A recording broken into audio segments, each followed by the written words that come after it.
Well, I don't know about you, but I'm busy planning my Christmas dinner meal. But what wine should we serve? Well, it sort of depends on what you're going to have.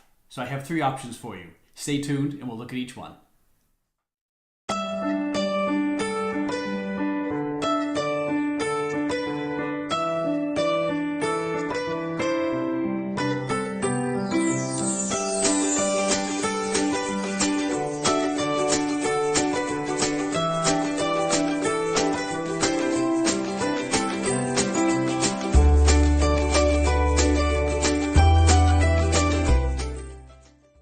Welcome back to this week's episode. We're going to take a look at three different, very traditional Christmas dinner menus, and then we'll pair a wine to go with each one. And then I have a fourth option if you're feeling really adventurous, want to do something a little outside the box, very famous back in the day in England. And I'll give you that fourth option again with a wine that would go very well with that dish. So let's take a look at each wine. So let's look at the first menu item that maybe you'd want to serve. And very traditional, how about a honey-glazed ham? Very festive, everyone loves it of course. So for that wine, I'm going to recommend this Riesling, a Riesling Kabinett. So it's going to be just slightly sweeter than if it had just said Riesling on it. It's from the Mosel Valley, has lots of orange blossoms and a little bit of pear, but the acidity is really nice, and we're going to need that acidity to help us get through that ham. And you know, ham's quite fatty, and the smokiness has a pretty pronounced flavor. So I think that fruitness was going to help there. And because the wine has sort of that natural sweetness to it, I think it won't fight with the glaze. It's going to make a very nice complementary addition to your Christmas dinner table.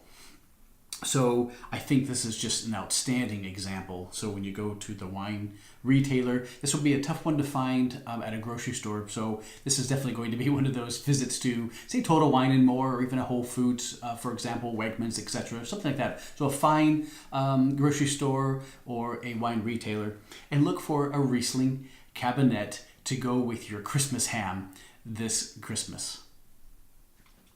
Well, if you're like me, I sure love prime rib. And as you can tell by the big bottle right here, I think this is the one I'm going to serve this year for Christmas. So with a roast prime rib, as you know, that's sort of the ribeye steak. It's very soft and supple. It does have some fat to it, of course. So I wanted to pick a wine that was also sort of not too strong, but would have enough tannins and acidity, but also very soft and supple. And that grape, for the most part, is Merlot. So I'm going to go with the Bordeaux from Saint-Emilion on the right bank. And this wine has 70% Merlot, which does not surprise me because it is from the right bank in Bordeaux. And you'll find that those wines tend to be very Merlot dominant. So if you're looking for a Bordeaux and you know you love Merlots, ask the wine retailer, or when you look for yourself, look for ones that say Saint-Emilion, a good indication that it'll be mostly Merlot. And I think this is going to be a nice complement. And you notice the size.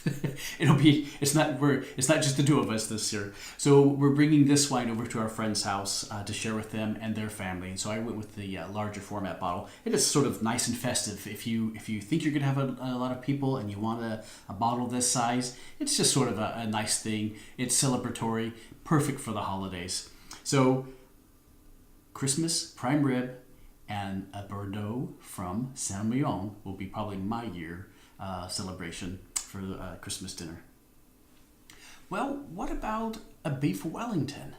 I tell you what, they do take some time to make, but it was worth it. I actually made one last night, and I had it with Cabernet Sauvignon, and it was perfect.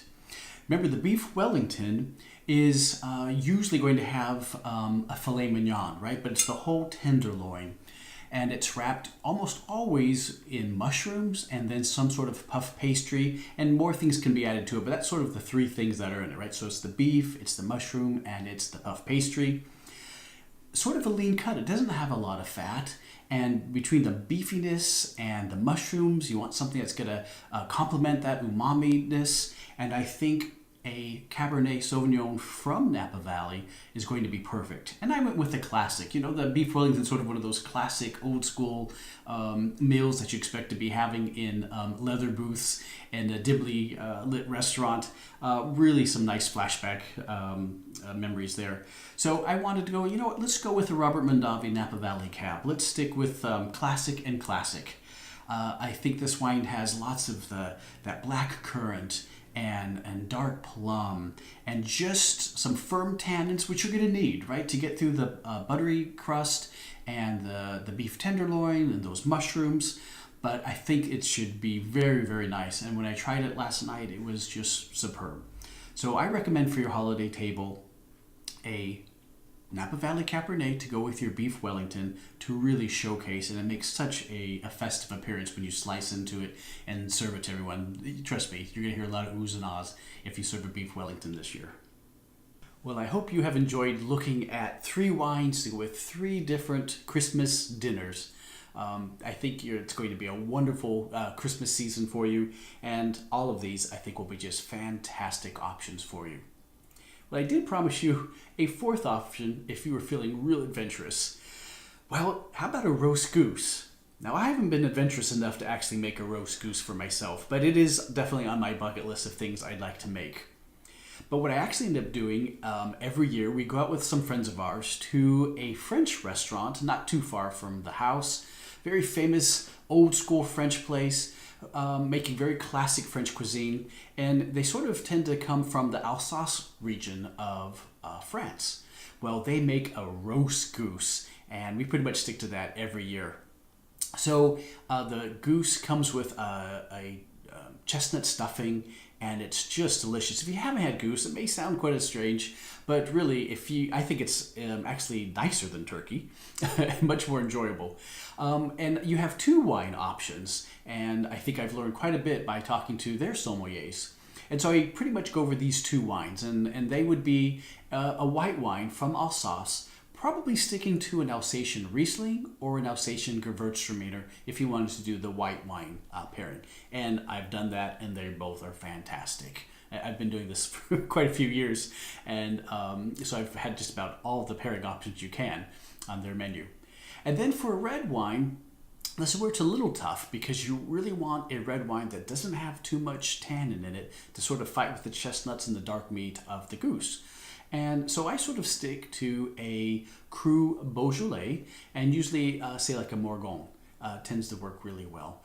But if you want to try it for yourself, you can find the geese, the frozen usually, in the grocery store. I've seen it at Wegmans. I've also seen them at Whole Foods. So if I do get adventurous and I make one, I will definitely share how that works with you. So for a very old-fashioned, very festive Christmas dinner, you could try roast goose instead of turkey. If you are going to do a turkey, please check out my Thanksgiving episodes where I give you some recommendations on wines to serve with turkey, and that may give you some other options too. Well, thank you so much for being such loyal subscribers. I hope you have a wonderful Christmas season, a wonderful new year. Spend lots of time with those you love, family and friends, and enjoy the wines the way it's supposed to, right? Just enjoy the wines with your friends and family, and don't worry too much about which one exactly. Plenty of good options for you out there.